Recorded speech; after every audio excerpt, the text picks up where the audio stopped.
Hello student, पिछले video में हम कोऑर्डिनेट्स का जो स्टार्ट था, phylum कोऑर्डिनेटा divided in two groups, क्रेनेटा also known as प्रोटोकोऑर्डिनेटा and यूकोऑर्डिनेटा, इसको हमने देखा था। और एक फाइलोजेनेटिक ट्री के रूप में किस प्रकार से हम लोअर कोऑर्डिनेट को कहाँ रखते हैं और अपर कोऑर्डिनेट को कहाँ रखते हैं और किस तरह से उनका इवोल्यूशनरी इंटर रिलेशनशिप है, ये देखा था। आज हम क्या करते हैं, उसी चीज़ को आगे बढ़ाते हैं। और हम पढ़ रहे थे क्या, कोऑर्डिनेट पढ़ रहे थे, कोऑर्डिनेट पढ़ रहे थे। और ये जो कोऑर्डिनेट्स हैं इसको आपने डिवाइड कर दिया था किसमें, एक तो आपने कर दिया था एक क्रेनिएटा में और दूसरा आपने कर दिया था इसको क्रेनिएटा में। और एक क्रेनिएटा को आपने और क्या कह दिया था, प्रोटोकोऑर्डिनेट कह दिया था। और इसको आपने क्या कह दिया था, यूकोऑर्डिनेट। या इनको आपने एक लोअर कोऑर्डिनेट टर्म यूज किया था, उनको हायर कोऑर्डिनेट टर्म यूज किया था। कई बार क्या होता है कि हमें डिफरेंस करना पड़ता है बिटवीन एक craniata and craniata also lower coordinates and higher coordinates. तो आज हम क्या करेंगे, दोनों के बीच में क्या अंतर है वो देखते हैं कि एक क्रेनिएटा और क्रेनिएटा में हम किस तरह से डिफरेंस करें। तो सबसे पहले हम बात करते हैं कि भाई इनकी शेप एंड साइज के आधार पर। तो पहला पॉइंट मैं लेता हूँ इनकी साइज। साइज का मतलब आकार होता है। तो आकार इसका देखें, किसका, एक क्रेनिएटा का। उसके बाद में देखते हैं हम क्रेनिएटा का। तो मुख्यतः इनका आकार जो है छोटा होता है, स्मॉल इन साइज एनिमल्स, और इनका आकार उसकी तुलना में बड़ा होता है। ये पहली बात क्लियर हो जानी चाहिए कि जो एक क्रेनिएटा होता है वो स्मॉल इन साइज होता है और जो क्रेनिएटा होते हैं वो लार्ज इन साइज होते हैं, जैसे कि हम। अब मैं अगला पॉइंट देखता हूँ। अगला पॉइंट देखूँ तो मैं इनके हैबिटेट की बात करूँगा, आवास की बात करूँगा, रहवास की बात करूँगा। हैबिटेट, चलो मैं आवास लिख देता हूँ कि ये कहाँ रहते हैं। तो ये जनरली समुद्र में रहते हैं। तो समुद्र का मतलब पानी हो गया, पानी भी कैसा हो गया, लवणीय हो गया। तो ये कैसे हैं, मैराइन इन हैबिटेट हो गए, सी लेवल में।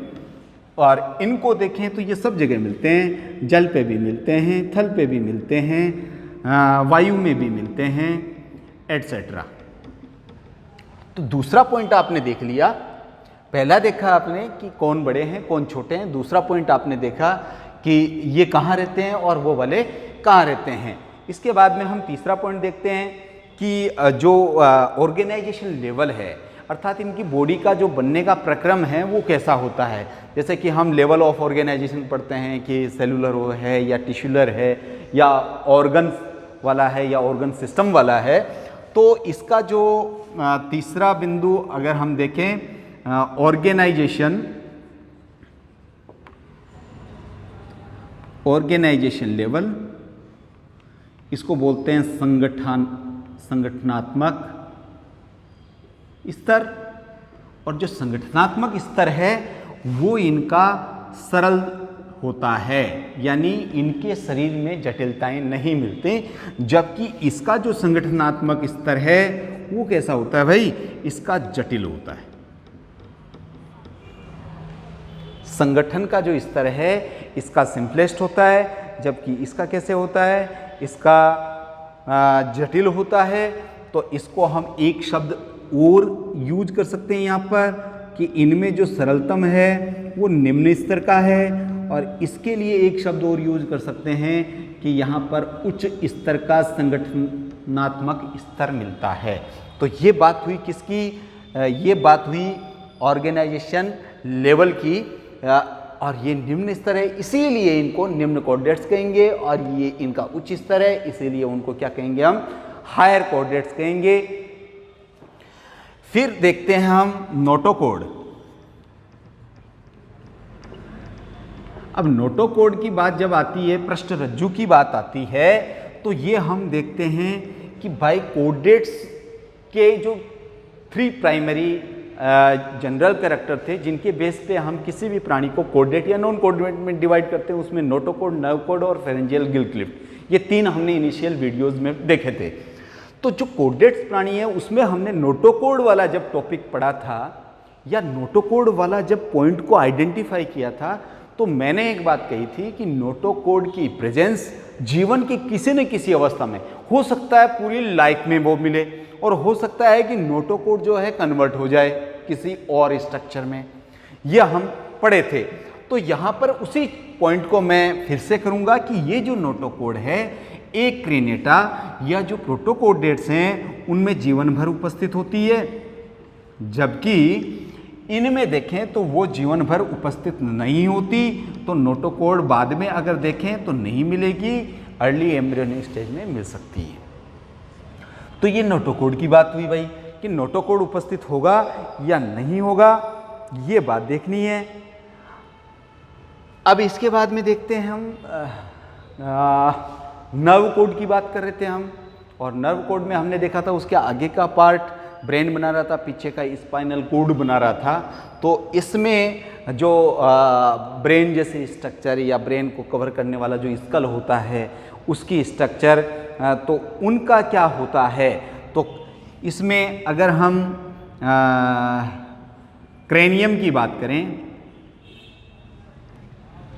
क्रेनियम को क्या कहते हैं, कपाल कहते हैं, कपाल। और इसके साथ में एक टर्म और याद आ रहा है मेरे को, करोटी। कपाल और करोटी होती है या नहीं होती, तो इसका आंसर जाएगा नहीं होती, अनुपस्थित है। और इसके अंदर हम देखें तो वेल डेवलप्ड, सुविकसित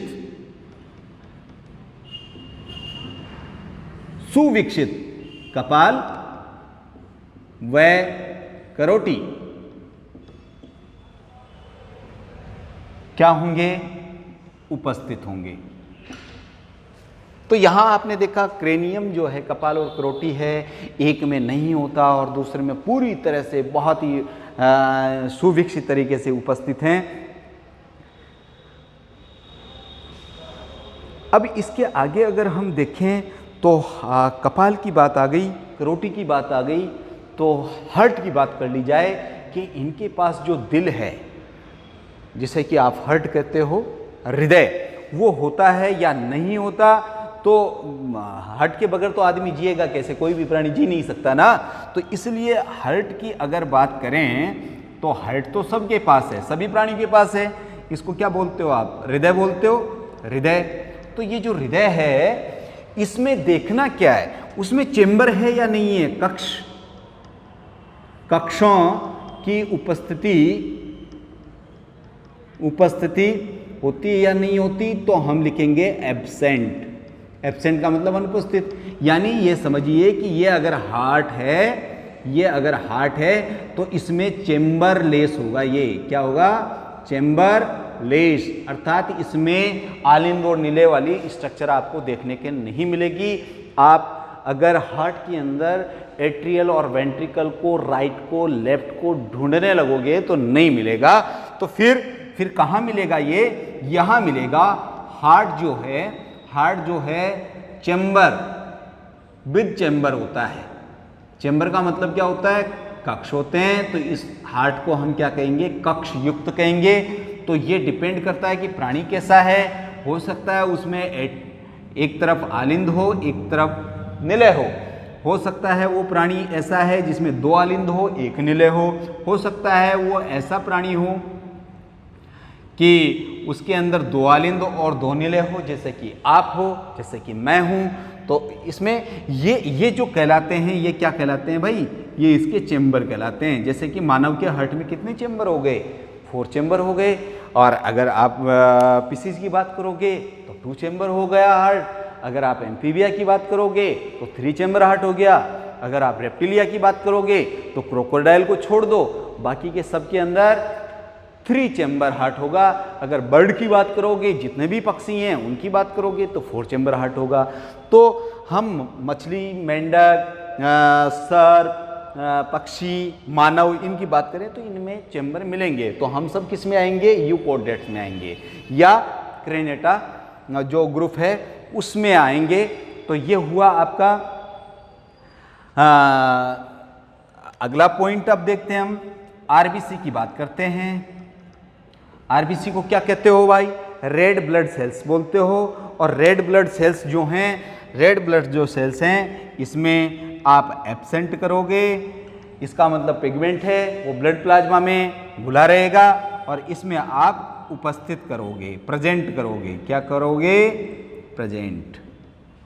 तो ये इसमें अंतर हुआ। तो हमने कितने अंतर देखे अब तक? 7 अंतर देख लिए। इसके अलावा अगर और देखें तो 8वां अंतर मैं यहां लिखता हूं, जॉइंटेड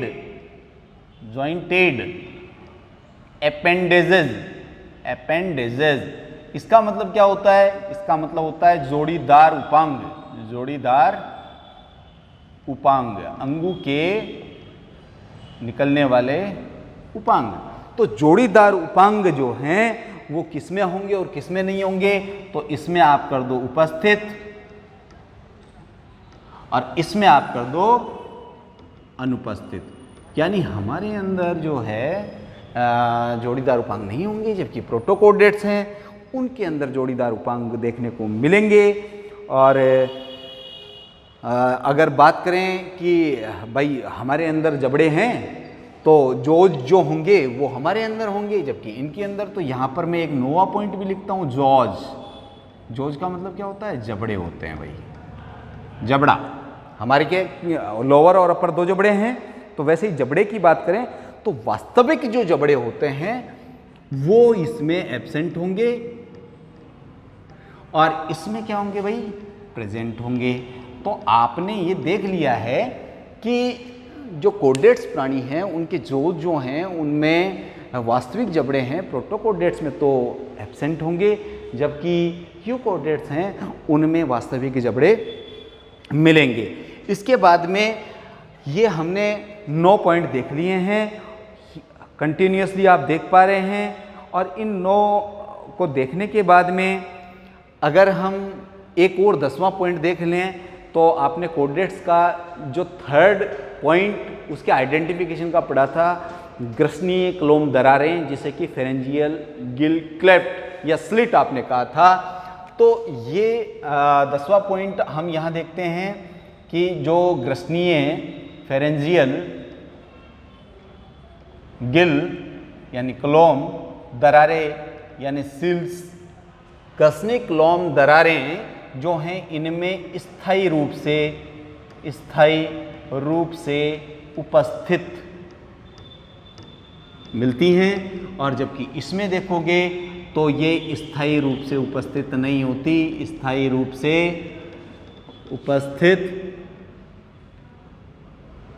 उपस्थित नहीं, यानी ये कन्वर्ट हो जाएगी किसी न किसी स्ट्रक्चर में। तो हमने कुल मिलाकर के 10 बिंदु देखे आपके क्रेनेटा और आपके एक क्रेनेटा के बीच में अंतर करने के। तो ये 10 बिंदु आप याद रखिए। अगले वीडियो में हम एक क्रेनेटा के अंदर आगे का जो विभाजन है